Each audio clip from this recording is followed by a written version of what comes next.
Shalom a todos, es un gusto poder estar nuevamente con ustedes.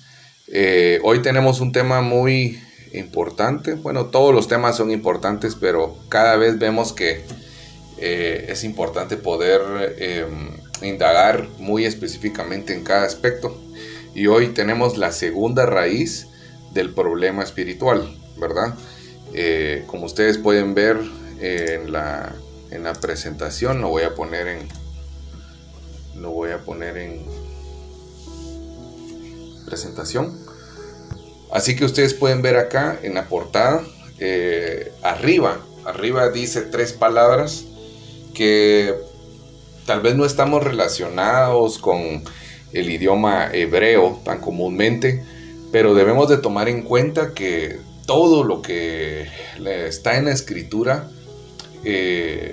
viene de una raíz, de un lenguaje o de una lengua principal que es del hebreo, ¿verdad? Como todos sabemos, la escritura se escribió en hebreo, arameo y por último se escribió en griego. De hecho, el griego también fue utilizado para traducir el antiguo pacto, ¿verdad? Lo que se conoce como la ley de Moisés, Salmos y Profetas, fueron traducidos al griego, ¿verdad?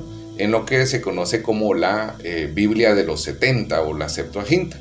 Sin embargo, la raíz de todos los conceptos que aparecen en el Nuevo Pacto o Nuevo Testamento están fundamentados en el hebreo, ¿verdad?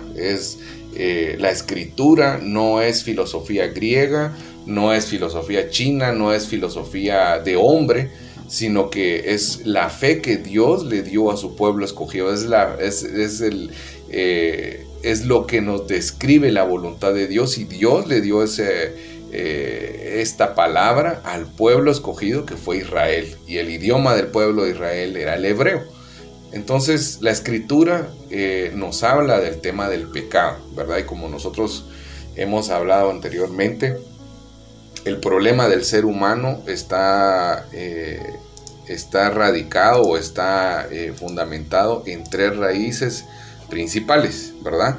Y estas 3 raíces principales son Satanás, ¿verdad? Que eso fue el tema que platicamos la vez pasada, ¿verdad? Satanás.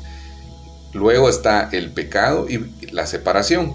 Hoy vamos a ver el tema del pecado, ¿verdad? ¿Y qué es el pecado? Entonces, por eso les decía, las primeras 3 palabras que ustedes ven arriba que dice Avon, Jatá y Peshá. Cuando nosotros lo traducimos o lo vemos traducido en nuestra Biblia al español o en otras versiones, otros idiomas, generalmente se ve el pecado como algo general, como algo muy, muy superficial, algo muy general. Pensamos que el pecado tiene que ver con algo de culpa, pero en realidad para describir el pecado en el hebreo existen 3 palabras que no específicamente significa lo mismo, ¿verdad? Vemos Jatá, vemos Avon y vemos Peshá. ¿Y qué significan estas palabras, verdad?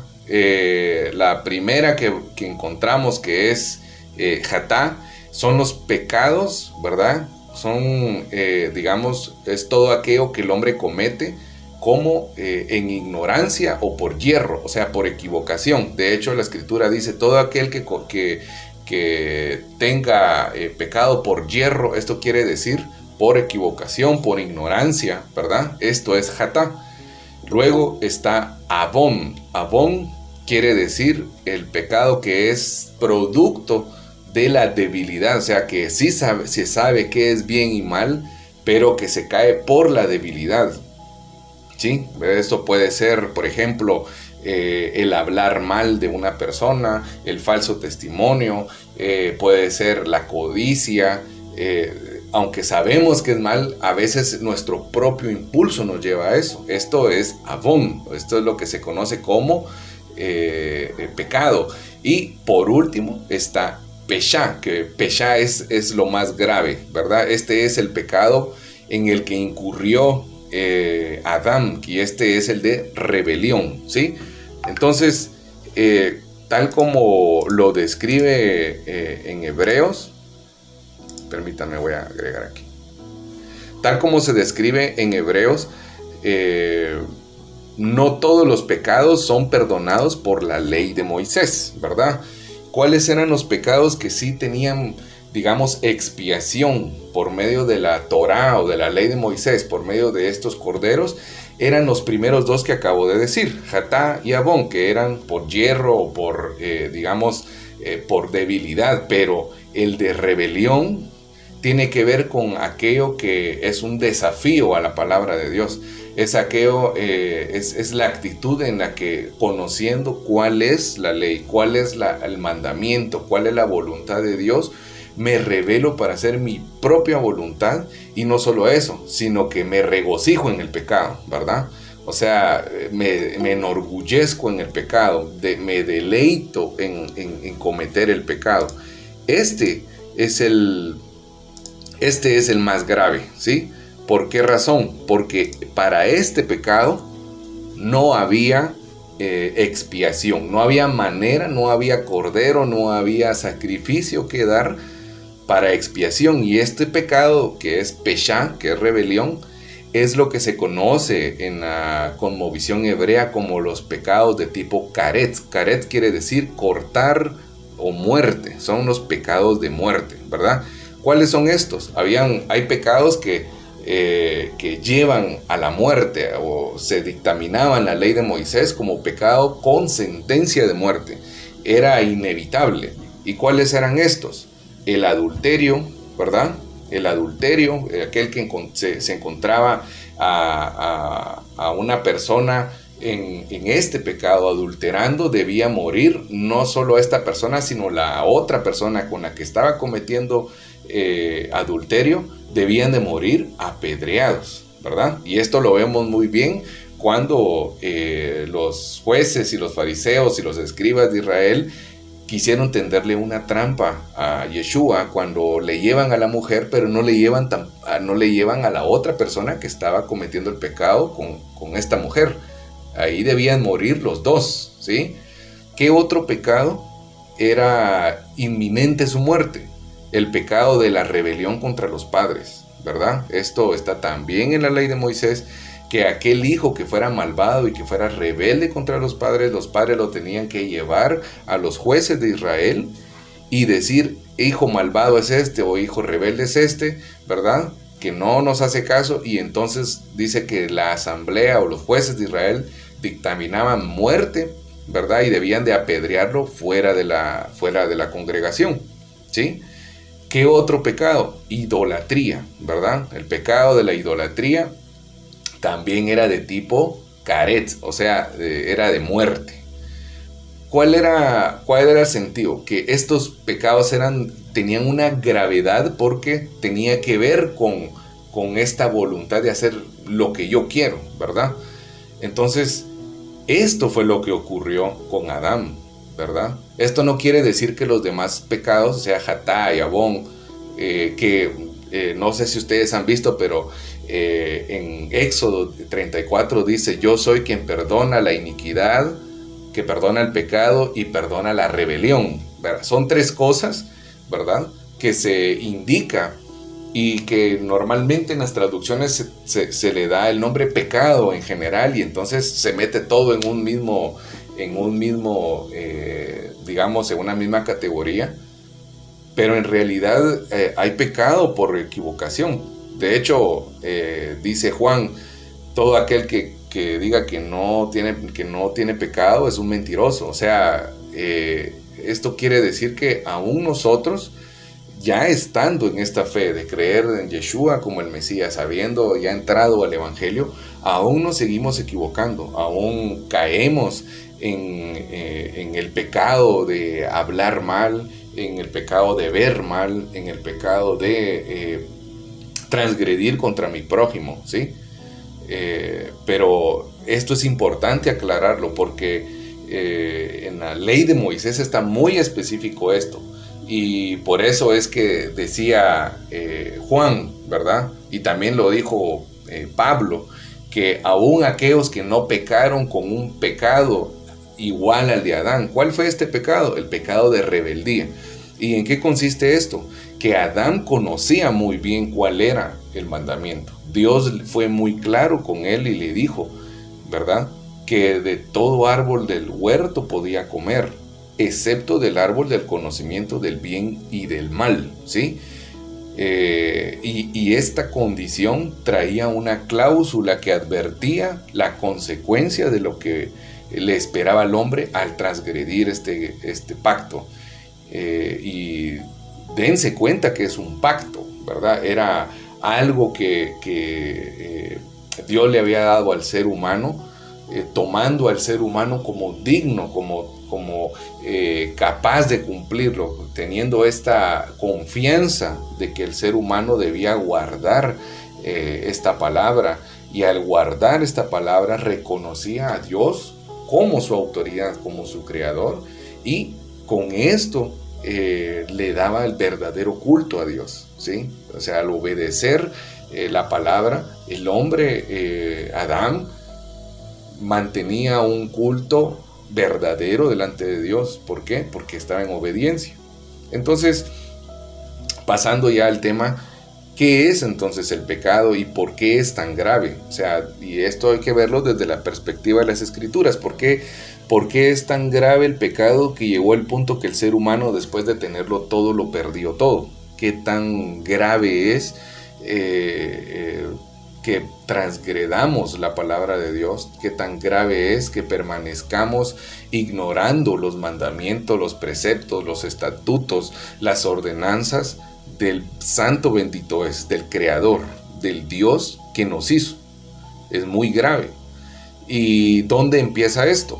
Bueno, como vimos anteriormente, el pecado es la segunda raíz del problema espiritual. La primera vimos que fue Satanás, ¿verdad? Que es Satanás, que se acerca al ser humano, ¿verdad? Se acerca a la mujer y que de una manera muy sutil y muy astuta persuade a la mujer, la seduce a través de sus sentidos y entonces la engaña, y esto causa que la mujer coma del fruto que no debía comer, come de ese árbol del conocimiento del bien y del mal. Pero no solo fue ella, sino que ella le dio a su esposo. Y más adelante vemos cómo Dios le dijo: por cuanto escuchaste la voz de tu mujer, comiendo del árbol que te dije que no debías comer, ¿verdad? Nosotros en la clase pasada inferimos que ahí está diciendo que Adán escuchó, o sea, que hubo una conversación. Y dejamos muy claro que no es que la mujer no le pueda dar consejos al esposo, no es que el esposo no escuche a su esposa, sino que en este momento la mujer estaba influenciada por Satanás. Debemos de tener mucho cuidado a quién escuchamos y qué escuchamos, ¿sí? Todo aquello que nos lleve a desobedecer, a negar la palabra de Dios, esto es seducción, ¿sí? Esto es seducción de Satanás. Isaías 59:2 dice: las iniquidades de ustedes son las que hacen separación entre ustedes y su Dios. Sus pecados han hecho que su rostro se oculte de ustedes para no escuchar. Es decir, es tan grave el pecado que esto causa la separación entre Dios y el hombre. ¿Y dónde empezó esto? El pecado empezó, o lo vemos por primera vez, en Génesis 3:6. Y aunque no dice la palabra específica pecado, por esa razón es de que iniciamos definiendo en qué consiste. El pecado consiste en desobedecer la palabra de Dios. El pecado consiste en desafiar una orden de Dios. El pecado consiste en no reconocer la autoridad de Dios en su palabra, ¿sí? Es hacer mi propia voluntad, es darle cabida a mi ego, darle cabida a mi propio deseo, y entonces hago mi voluntad. Esto es el pecado. Y en Génesis 3:6 lo vemos. Dice: así vio la mujer que el árbol era bueno para comer. Pero ¿qué ocurrió anteriormente a esto? En Génesis 3:1 vimos que aparece Satanás, ¿verdad? Aparece Satanás, aparece el diablo, y dejamos claro en la clase pasada que Satanás no es en sí un nombre. Satanás es un oficio, o sea, Satanás significa adversario. ¿Y quién es el mayor adversario del hombre? Es Satanás, ¿sí? Dejamos clara la clase pasada que Satanás no es el Dios del mal. O sea, Satanás no es que Dios esté de este lado y Satanás acá y haya una lucha por las almas. No, no, no, no. Satanás no es nadie a la par de Dios. Satanás no tiene autoridad más allá de la que Dios le permite, ¿sí?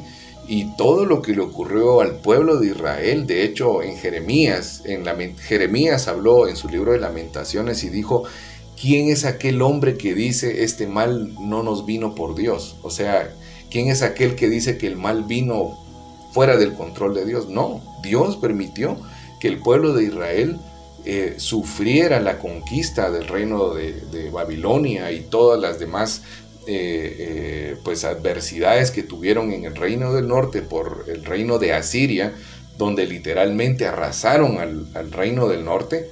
Y esto no fue porque simplemente Dios perdió el control y Satanás entró y Satanás le ganó. No, no. Dios llevó juicio a su propio pueblo. Dios empieza el juicio con los de la casa.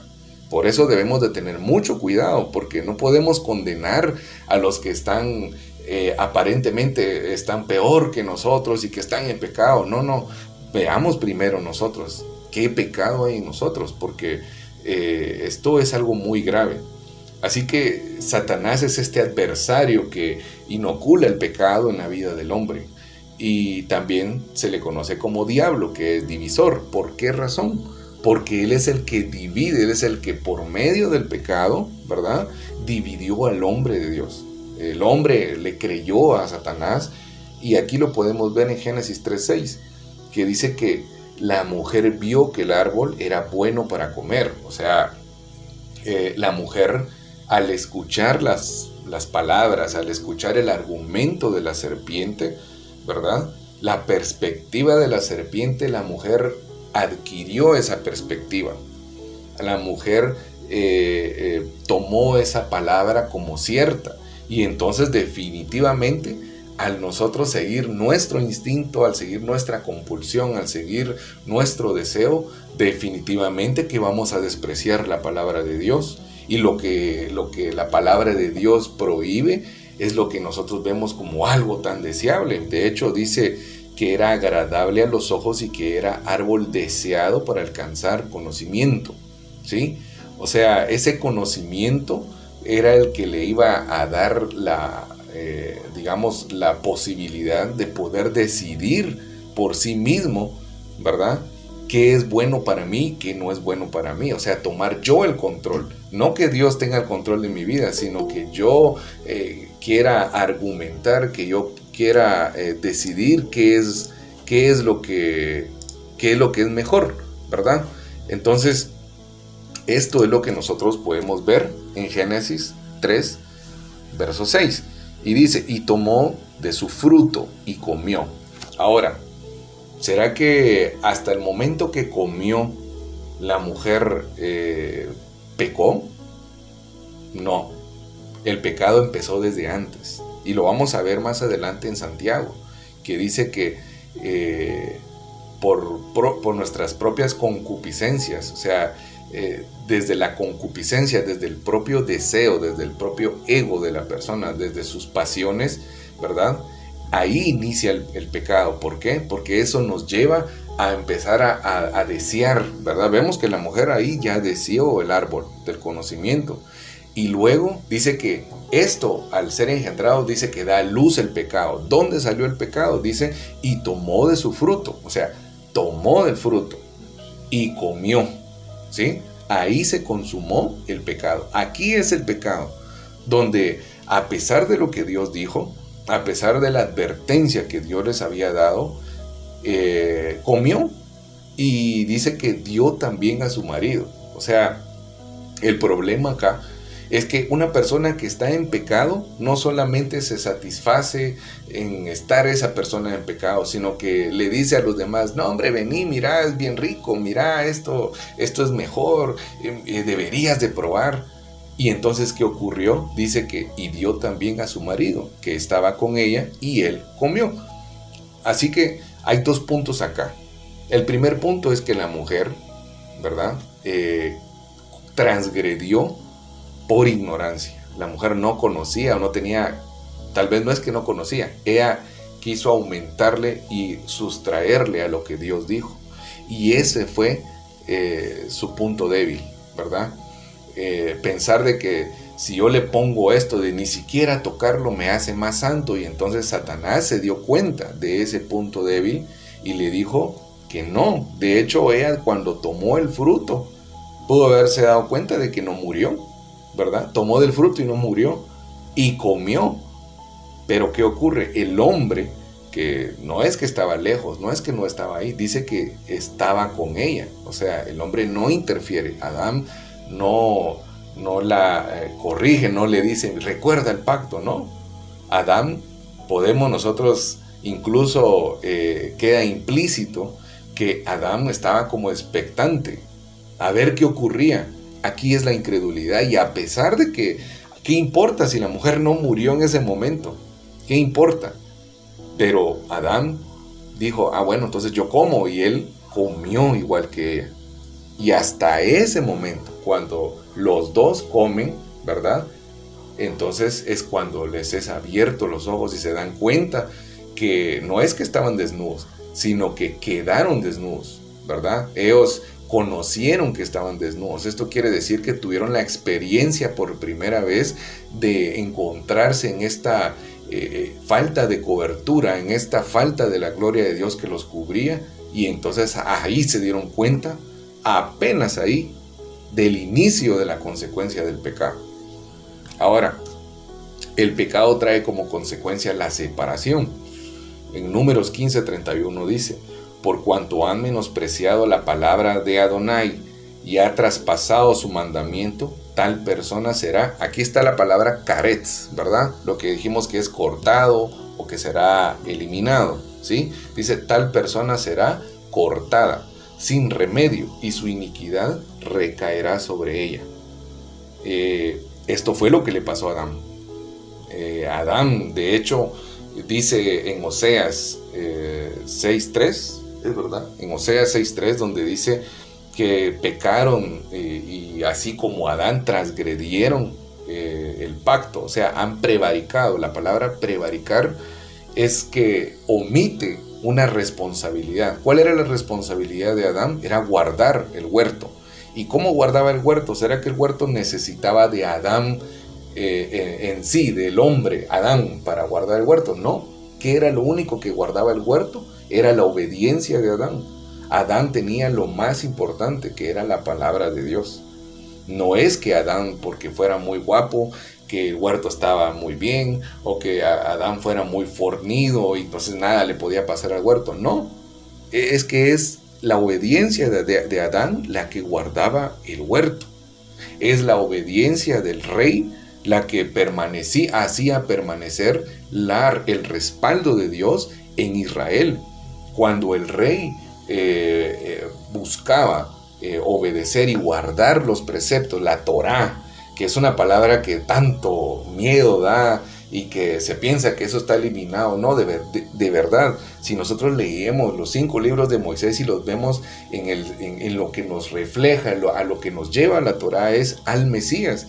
Y si viéramos eso tan hermoso que de verdad es la instrucción de Dios para poder nosotros caminar en justicia, el rey, cuando obedecía el pacto, cuando permanecía en esta fe, aguardando la llegada del Mesías, aguardando el camino correcto de justicia que era la Torá, y buscaba que el pueblo obedeciera los preceptos, guardaba el día de descanso. Dios decía, hay que hacer esto, y el rey lo hacía. ¿Qué pasaba? El pueblo era respaldado, ¿verdad? O más bien Dios respaldaba al rey, y de esta manera el pueblo tenía seguridad. Los enemigos del pueblo de Israel no prevalecían. Los enemigos de Israel no podían contra ellos. El pueblo tenía paz, el pueblo tenía salud. Pero ¿qué pasaba? Cuando el rey, ¿verdad?, transgredía la ley, cuando el rey transgredía la palabra de Dios y se olvidaba, vemos lo que pasó con el rey de Acaz, ¿verdad? El rey Acaz, que fue un rey tan malvado, ¿verdad?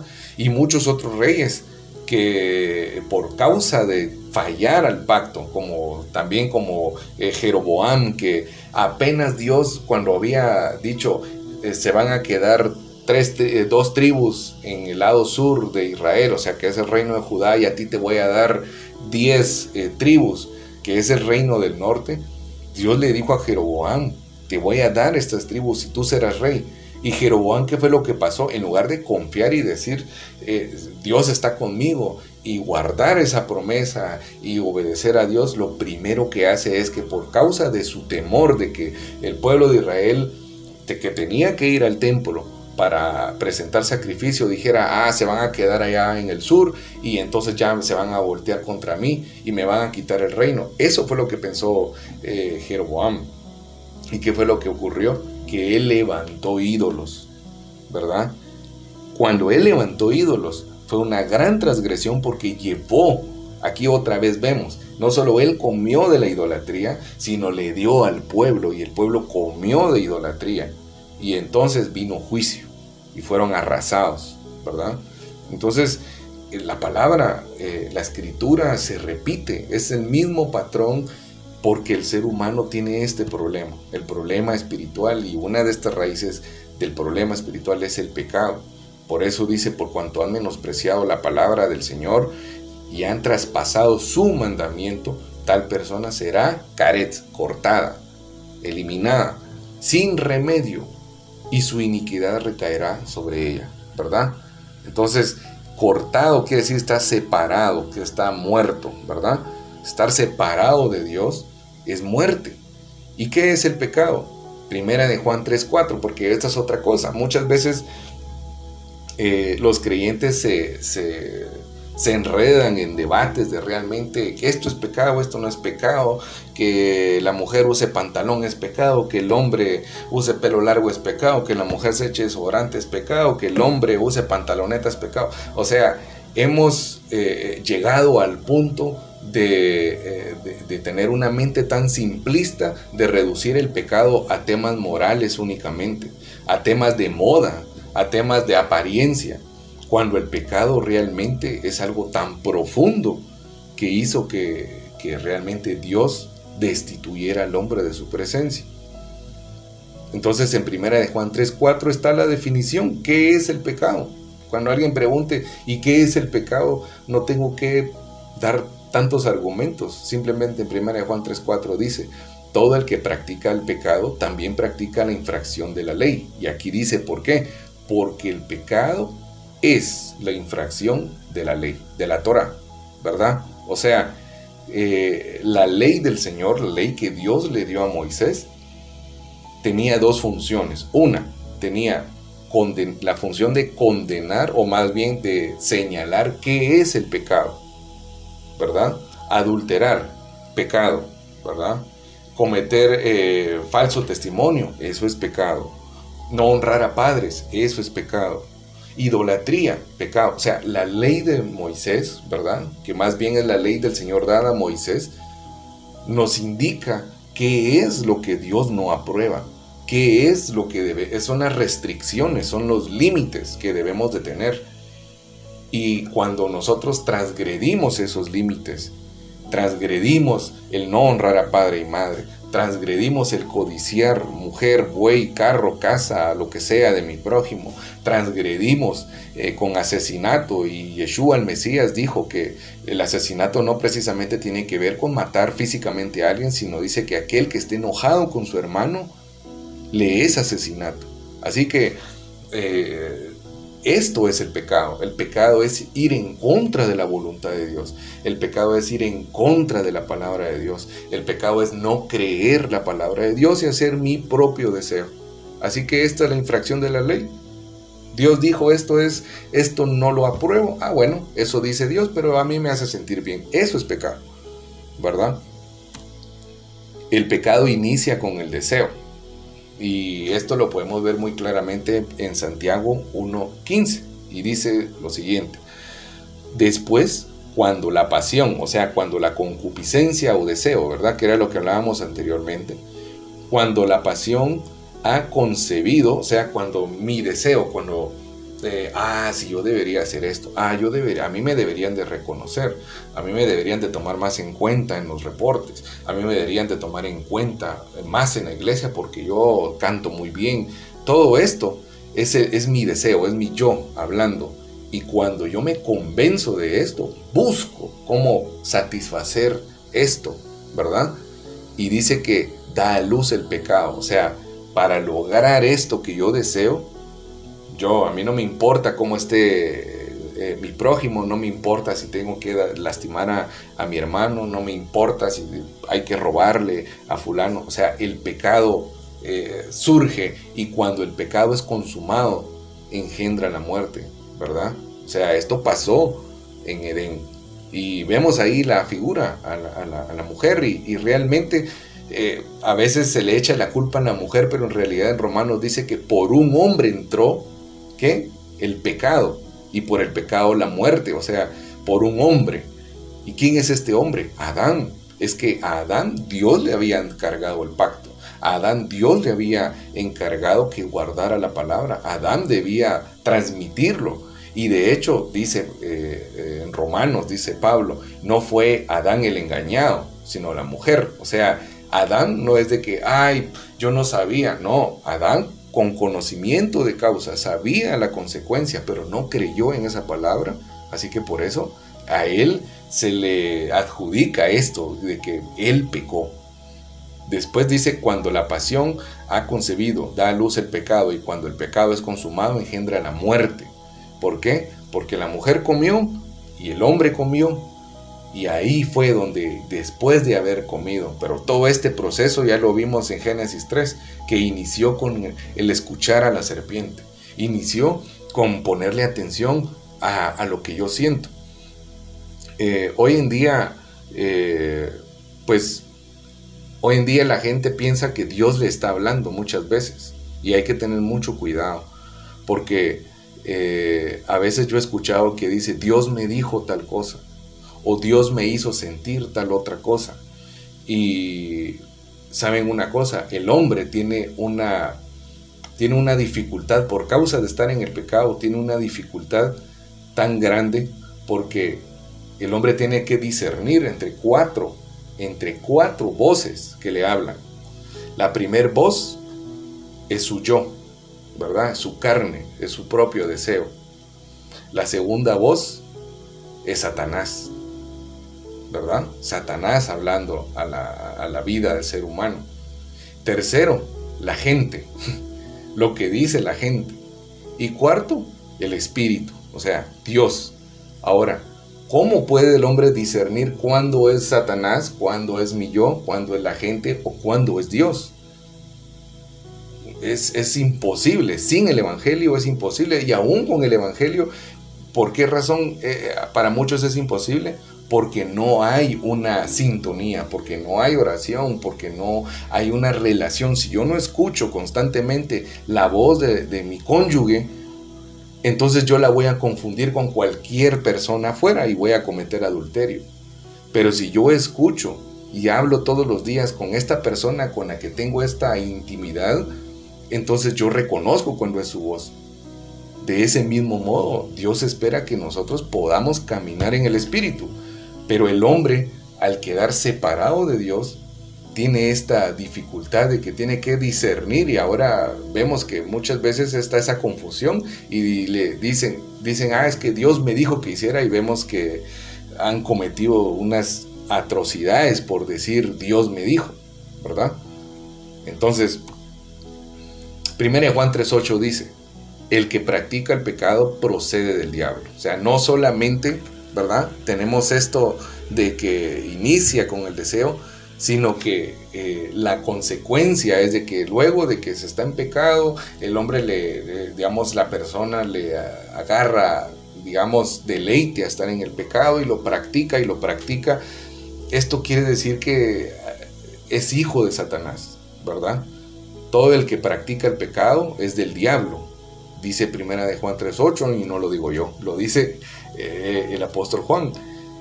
Y dice, pues el diablo peca desde un principio. Para esto fue manifestado el Hijo de Dios. ¿Para qué fue manifestado el Mesías? Para que destruyera las obras del diablo. Diablo que es divisor. O sea, las obras de división, que son el pecado, la transgresión, la iniquidad, la rebeldía. Esto que me separa de Dios, El Mesías viene al mundo, el Mesías viene a mi vida para que estas obras de Satanás fueran destruidas. Y lo vemos en Génesis 1:1, ¿verdad? En el principio creó Dios los cielos y la tierra. Pero después lo vemos en Génesis 1:2, donde dice que la tierra estaba desordenada y vacía, llena de tinieblas. Pero después viene el Evangelio, después viene la buena nueva, después viene la intervención de Dios en la vida del ser humano, donde dice, y dijo Dios, haya luz, y fue la luz. ¿Y quién es esta luz? La luz no es el sol, la luz no es la luna, ni siquiera la luz física. Es que esta luz es la luz primigenia, es la luz por medio de la cual todo se hizo, es la luz que le dio razón de ser a todo, y esta luz es Mashiach, es el Mesías, es el Hijo de Dios entrando a la vida del ser humano. ¿Pueden imaginarse eso? Que entra esa oscuridad densa que había rodeando la tierra, y entra esa luz, y no viene de esta dimensión física, emana de mundos que ni siquiera nosotros podemos entender. El Mesías viene emanado del Todopoderoso, viene de este lugar inaccesible para el ser humano, esta luz inaccesible.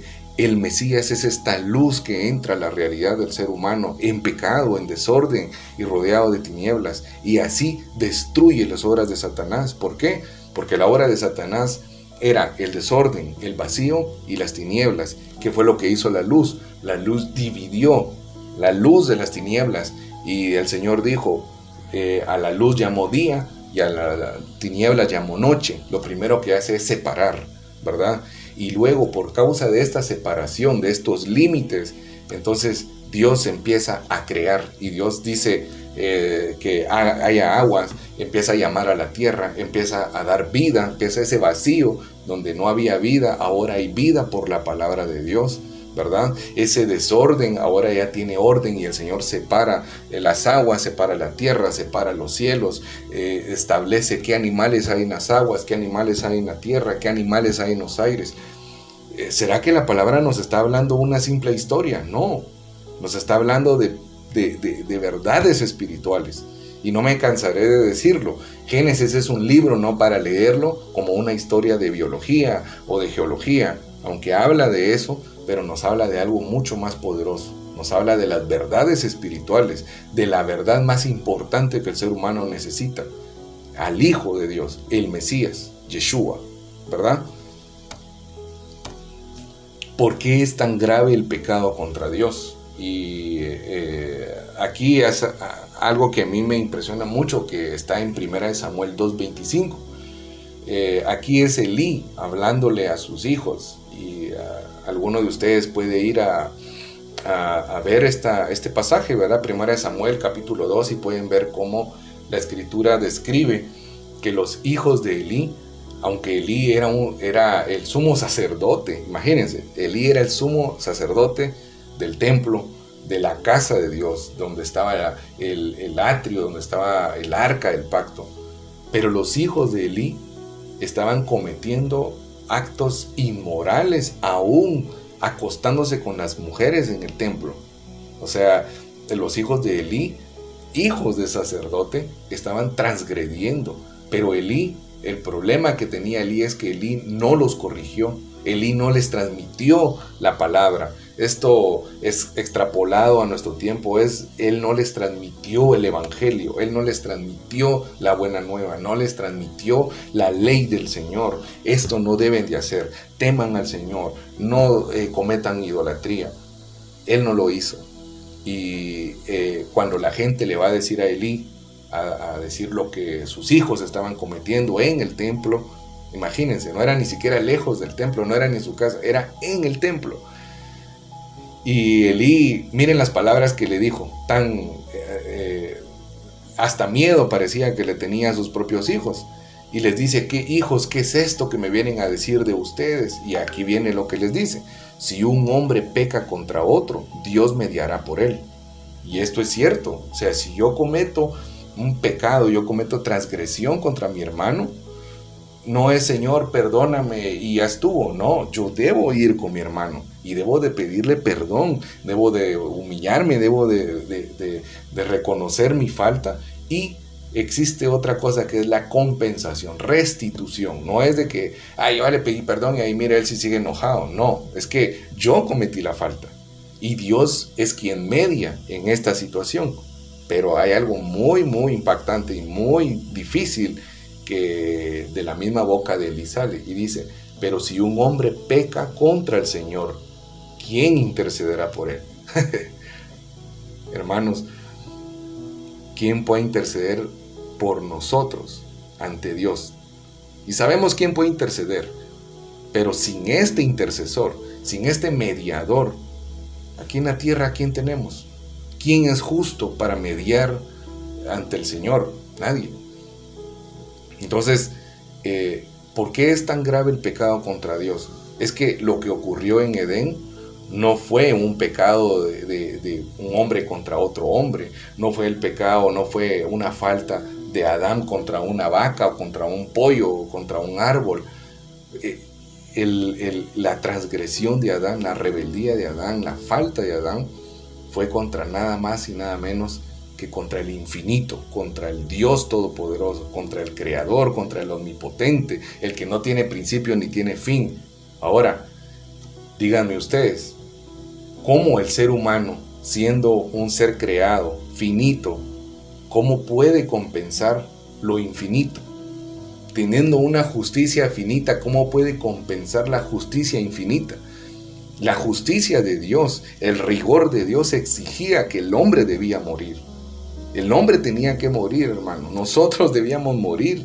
Y de hecho, nosotros morimos en el Mesías. Nuestra muerte fue en el Mesías. No es de que el pecado quedó, está bueno, no tengas pena y ahí miramos qué pasa después. No, Dios satisfizo su justicia en el Mesías, en el Cordero. El Mesías fue quien pagó nuestro pecado. El Mesías fue el que dio su vida. Y este Mesías es Yeshua, es Jesús el Cristo.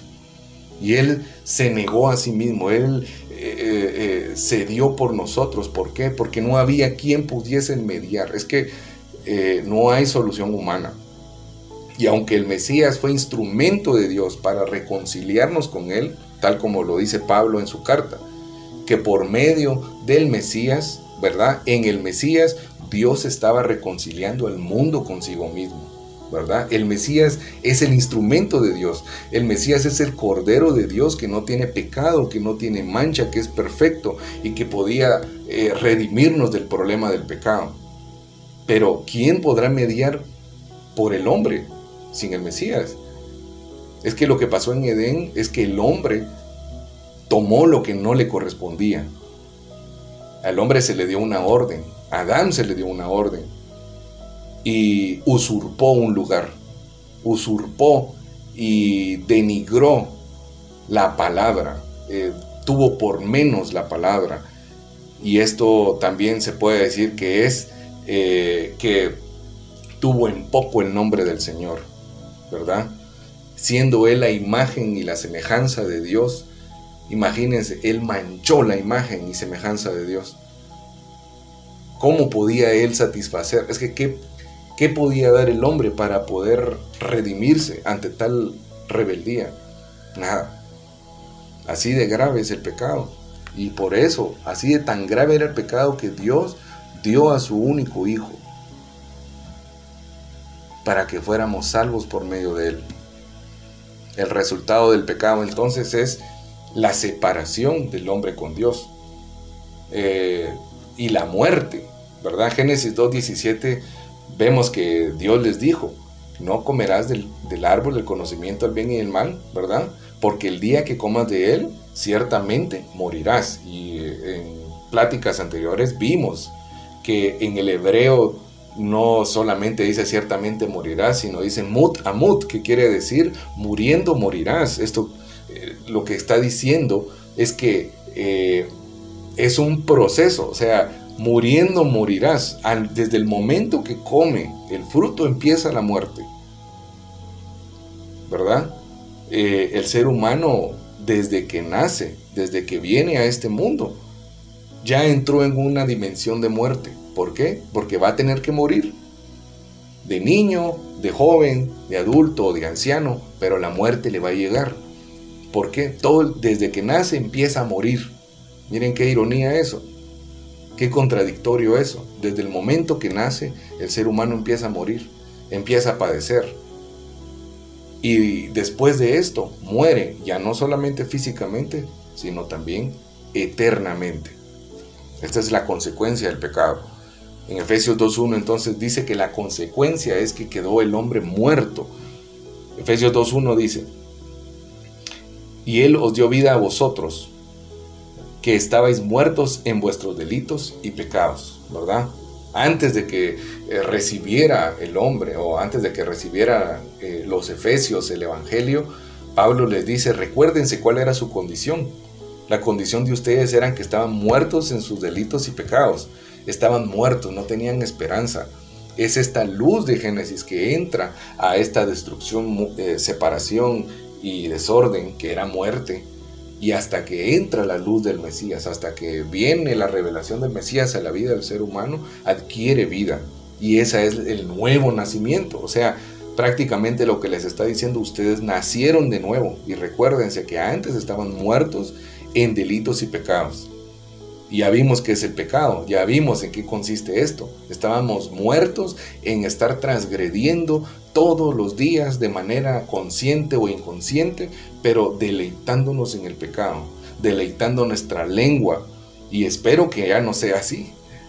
No deleitar nuestra lengua en hablar chisme, no deleitar nuestra lengua en hablar mal, aunque sea cierto lo que le está pasando a un hermano, pero dar rienda al deseo de nuestra lengua, o a nuestros ojos, o a nuestros pensamientos. O sea, antes de esto, el hombre se enorgullecía de estar en el pecado, y eso lo hacía estar muerto. Romanos 6:23 dice: porque la paga del pecado es muerte. Esta es la paga del pecado. El pecado puede ser muy bonito, ¿verdad?, en apariencia. Y Satanás presenta ese fruto, presenta esa apariencia tan hermosa. Satanás a alguien que es débil en su carne, en el área sexual, no le va a presentar a una mujer horrible, no le va a presentar a una mujer poco atractiva, ya sea a una mujer, o si es una mujer que es débil en esta área, no le va a presentar a un hombre todo debilucho. O sea, Satanás presenta esto como algo muy hermoso, como algo muy deseable, ¿verdad? Y que trae una satisfacción, pero adivinen qué, es momentánea. Y luego de esto, después de que el pecado es consumado, y esto nos pasa a todos, creo que no soy el único, que cuando uno se da cuenta que ha cometido pecado, cuando uno se da cuenta que se ha equivocado, de verdad hay algo dentro de nosotros que nos hace sentir que realmente necesitamos correr y volver adquirir esa vida, porque se siente algo horrible, se siente un peso por dentro, ¿verdad? La paga del pecado es la muerte. Y si estamos por causa del pecado separados de Dios, que es la fuente de vida, estamos muertos. Pero dice: la dádiva de Dios es vida eterna en Jesús el Mesías. Jesús el Mesías es la vida de Dios, y Él es nuestro Señor. Y Romanos 3:23 nos dice que el hombre, por cuanto todos pecaron, están privados o separados de la gloria de Dios. Aquí entonces la consecuencia del pecado es que el pecado separa al hombre de la presencia de Dios. No puede regresar a menos que tenga arrepentimiento. Pero adivinen qué, el arrepentimiento incluso no viene por causa del hombre. El arrepentimiento es misericordia de Dios cuando permite que el hombre reconozca su falta y regrese. Por eso dice en la escritura: volveos, o sea, deteneos en los caminos, escudriñen sus caminos. Hermanos, escudriñemos nuestro camino. ¿Cómo está nuestro camino en el área sexual? ¿Cómo está nuestro camino en el área emocional? ¿Cómo está nuestro camino en nuestro amor por el prójimo? ¿Cómo está nuestro camino en nuestra relación con Dios? ¿Cómo está? O sea, no dice deténganse en su camino, dice deténganse en sus caminos y escudriñen sus caminos, ¿verdad? De verdad, aquí podríamos hablar de muchas cosas, Pero esto no es solamente de que yo ahora estoy con Dios porque me reveló al Mesías y ahora yo hago la evangelización. Sí, pero no sirve de nada si estoy haciendo la evangelización, si yo estoy odiando a mi vecino, si yo estoy en adulterio, si yo estoy robándole a mi prójimo, si yo estoy evadiendo o haciendo algo ilegal. No sirve nada, porque al final entonces lo que estamos solamente es aparentando ser nacidos de nuevo. De verdad, este evangelio tiene que entrar a todas las áreas de nuestra vida. Y yo sé que tal vez este tema puede ser fuerte porque nos confronta personalmente y principalmente a mí. Nos confronta en nuestra área privada, en nuestra vida espiritual, en nuestra vida, en nuestras emociones, y realmente sé que hay un impacto, porque realmente nos hace mucha falta todavía reconsiderar algunos de nuestros caminos o muchos de nuestros caminos, ¿verdad? Así que estar separados de Dios es lo peor que puede ocurrir en nuestra vida.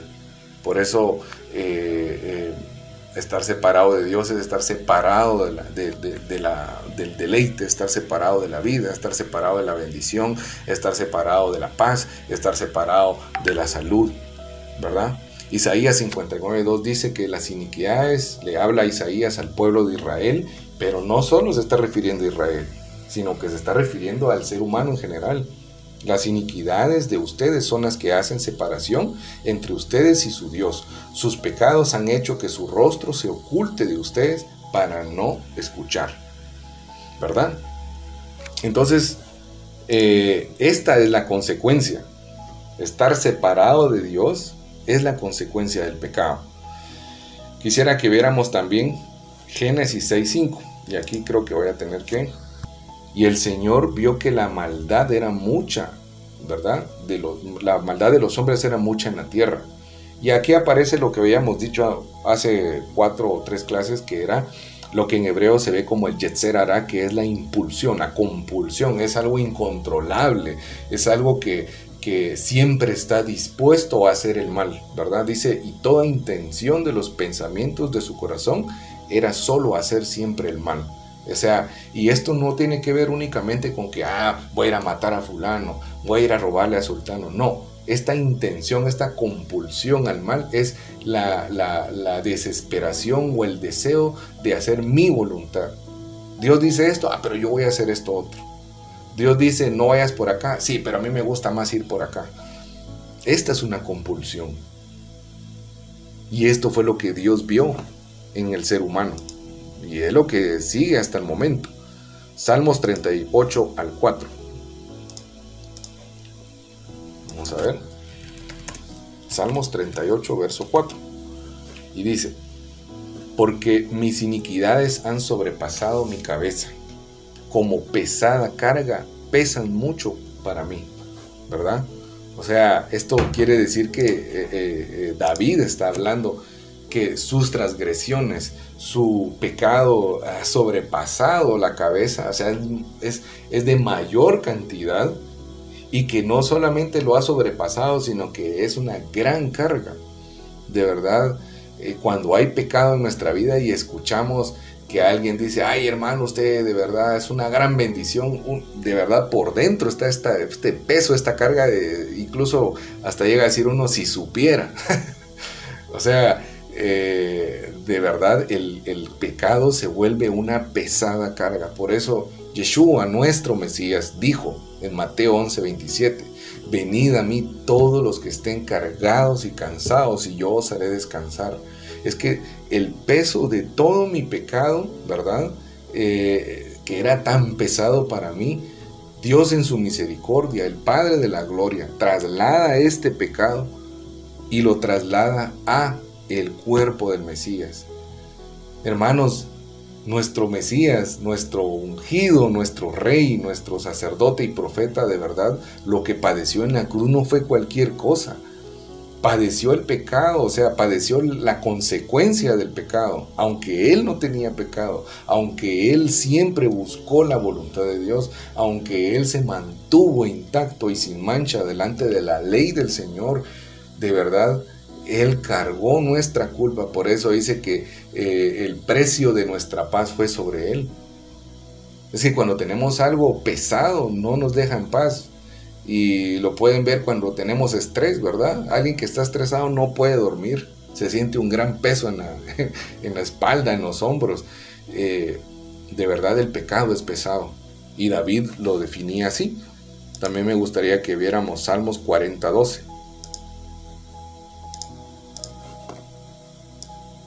Salmos 40, verso 12.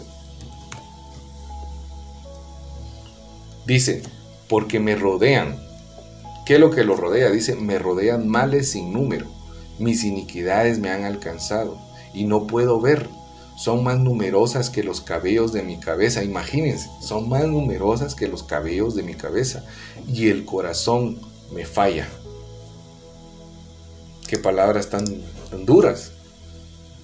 Estar en la condición separada de Dios, separado de Dios el ser humano, tiene maldades que lo alcanzan y no,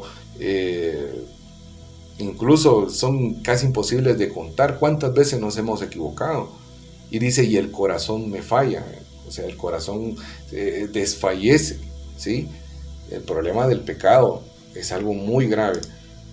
Y quisiera que viéramos también Salmo 51:3.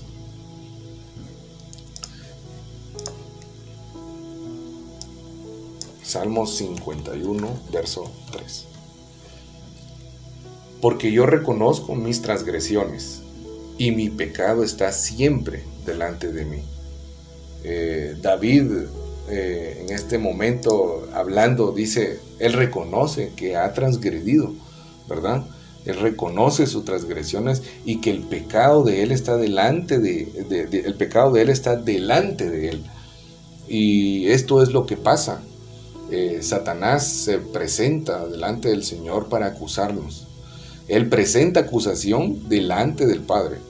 No es que Satanás, ay pobrecito, está ahí abajo, quemándose en el infierno. No, de verdad, hermano, Satanás está en los lugares, en las potestades del aire, y él se presenta delante de Dios. Y déjenme decirles algo, estamos en una temporada en el calendario hebreo, en el calendario judío, que es conocido como Rosh Hashanah, que es el día, ¿verdad? Es el día en donde los libros son abiertos. No importa si yo soy creyente o no soy creyente, si yo soy judío o no soy judío, si soy mujer o hombre, niño o anciano, no importa.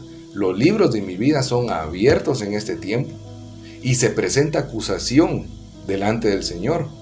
Esto es una verdad espiritual, no es algo que simplemente hay año nuevo judío y todo eso.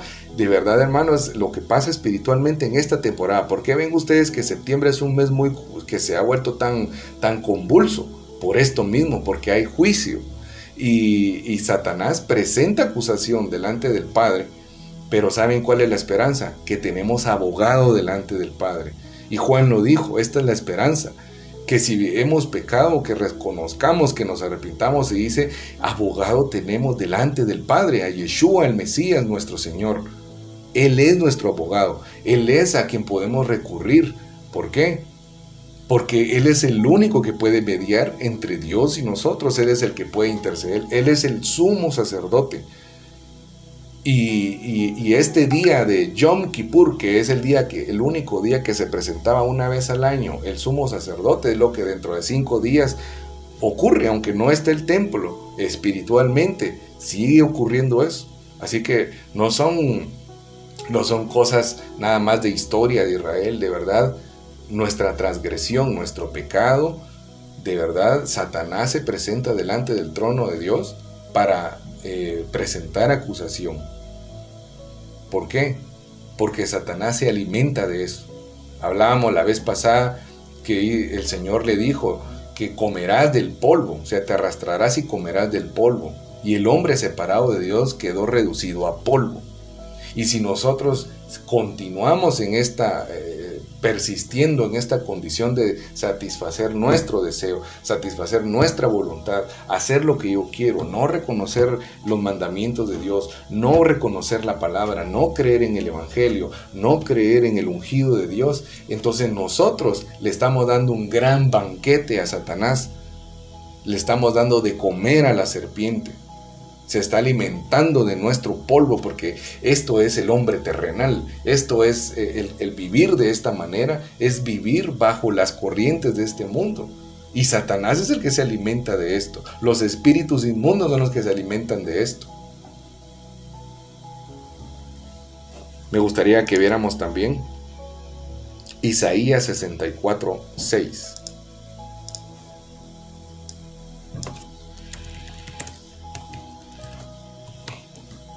Isaías 64:6 dice: todos nosotros somos como el inmundo o como el impuro, y como trapo de inmundicia todas nuestras obras justas. Esto está para aquel que diga: bueno, esto es para aquel que no dice Jesús el Cristo, o esto es para aquel que no está haciendo la evangelización, o esto es para aquel que no va a la iglesia, o aquel que no lee la Biblia. Miremos qué dice Isaías. Dice que todos nosotros somos como el inmundo, y como trapo de inmundicia todas nuestras obras justas, entre comillas. Pensando que yo, porque voy a la iglesia, porque leo la Biblia, porque hago la evangelización, porque digo Jesús es el Cristo, porque yo puedo manejar muy bien la escritura, estas son obras justas, por eso soy salvo, porque yo puedo hacer esto. Todo aquel que tenga fe en estas obras, ¿verdad? Estas obras que salen de mí, tiene que tener claro que para Dios, si nuestra fe está puesta en eso, todo esto para Dios son obras son trapo de inmundicia. Aquí lo dice de una manera mucho más suave. ¿Saben cómo dice otras versiones? Dice como trapo de menstruo. Y dice: y todos nos marchitamos como una hoja, y nuestras iniquidades como el viento nos arrastran. O sea, nuestros deseos, nuestro pecado, nuestro deleite, nosotros mismos nos llevan como que fuéramos una hoja movida por el viento. Ahora hay que trabajar para una nueva casa y con lujos y todo. Y no es que sea malo eso, pero si esto es lo que nosotros deseamos, si esto es lo que anhelamos, en lugar de buscar primeramente el reino de Dios y su justicia, y esperar a que todo esto venga por añadidura. No, si yo invierto el orden y busco esto, busco la aceptación de la gente, busca el hacerme famoso, busco el ser reconocido en la iglesia, o ser reconocido en la empresa donde estoy, o ser reconocido en la sociedad, todo esto es lo que nos va a llevar, nos va a arrastrar.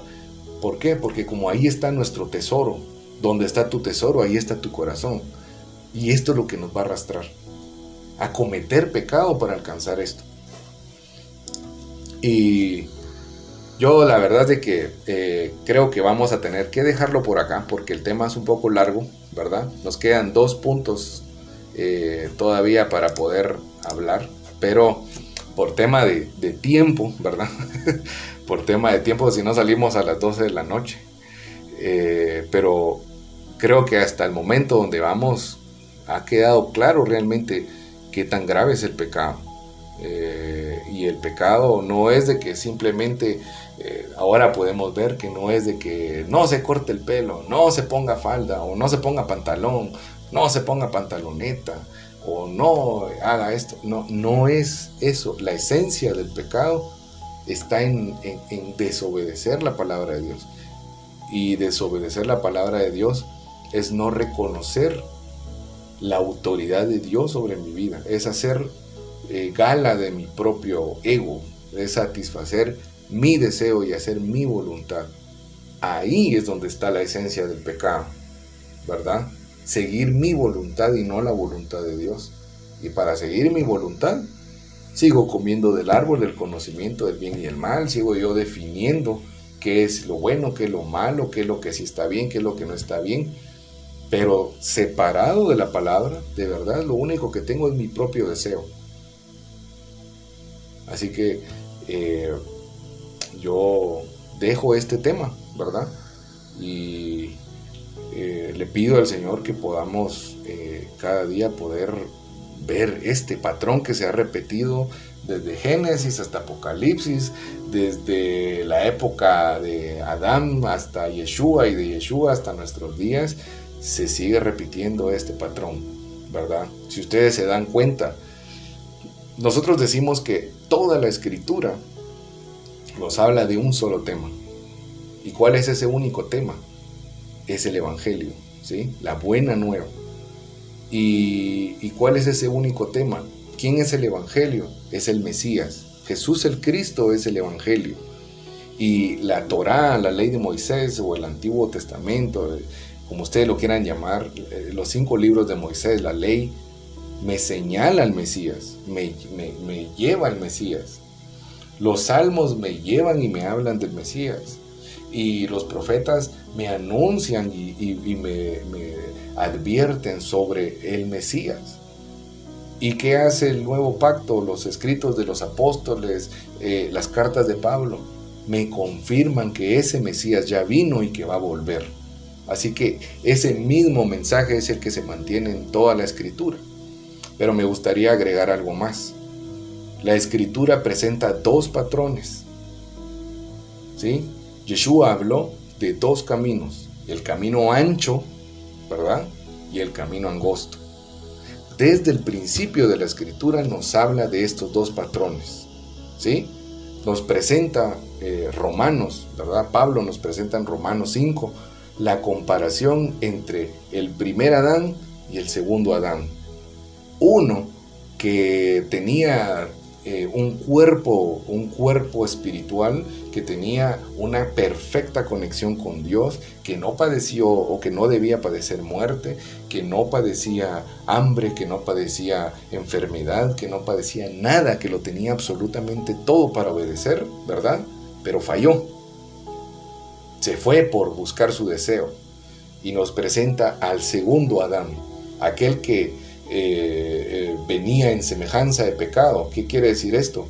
Que no tenía la ventaja que tenía el primero. El primero no tenía presencia de pecado en su cuerpo, no tenía presencia de la muerte en su cuerpo. Yeshua no tenía pecado, pero venía en semejanza del pecado, o sea que podía morir, que tuvo sed, que se cansó, que tuvo que padecer, y por cuanto padeció, dice, aprendió obediencia. O sea, Yeshua tuvo que aprender obediencia.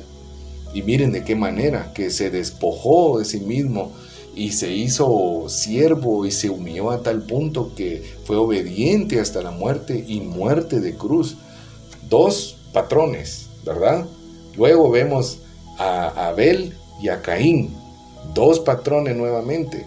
Uno que hizo de acuerdo a la voluntad de Dios y uno que hizo de acuerdo a su propio deseo. Luego vemos otros 2, a Esaú y a Jacob. Uno que por un plato de lentejas despreció lo que era más importante, y el otro que le creyó a Dios y que caminó en fe y que fue el padre de Israel, que se transformó en el patriarca. 2 patrones. Y lo seguimos viendo, ¿verdad? Que estaba Yeshua presentado y le dijeron a la gente, ¿a quién quieren ustedes que deje libre? ¿Por dónde se fue la gente? Por el hombre de carne, por Barrabás, ¿verdad?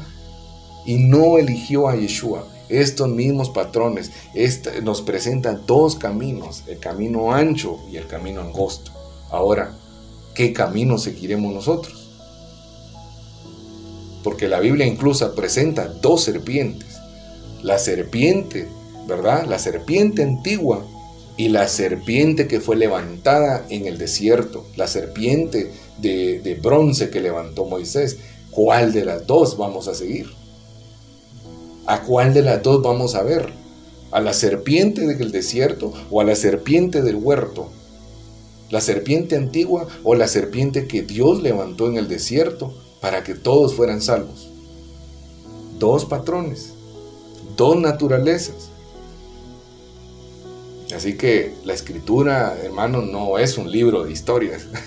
No es un libro que me habla de los judíos, de verdad.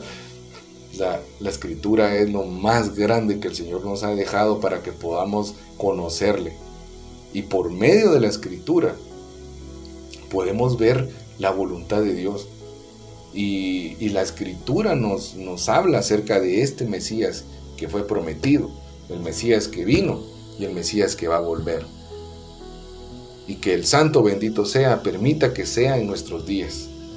Anhelamos que sea en nuestros días. No sabemos si va a venir en nuestros días. Puede ser que sí, puede ser que no. Yeshua mismo dijo que el día y la hora nadie lo sabe, ni aún el Hijo, solo el Padre. Pero anhelamos que venga en nuestros días, porque de verdad ya no queremos la presencia del pecado en nuestro cuerpo.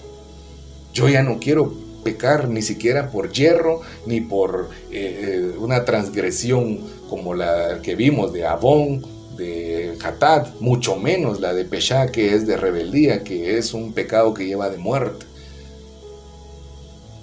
Yo ya no quiero pecar, y necesitamos cada día el Evangelio para resistir la presencia del pecado en este cuerpo.